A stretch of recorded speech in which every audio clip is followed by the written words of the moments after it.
नमस्कार. गणेश चतुर्थीच्या सर्वांना खूप खूप शुभेच्छा.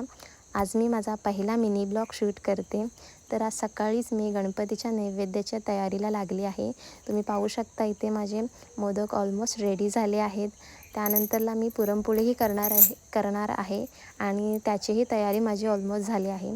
तर पुरणपोळी आणि मोदक करून मी तयार होऊन आमच्या घरच्या देवाच्या पूजेचीही मी तयारी केली आहे.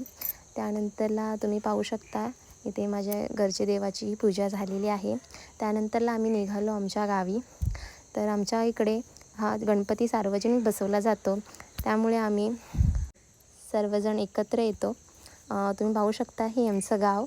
तर इकडे गणपतीचं खूप छान अशी गणपतीची ही मूर्ती. तर गणपतीची पूजा वगैरे करून आम्ही नैवेद्याच्या तयारीलाही लागलो. तर इकडे आमचे सर्व महिला मंडळांनी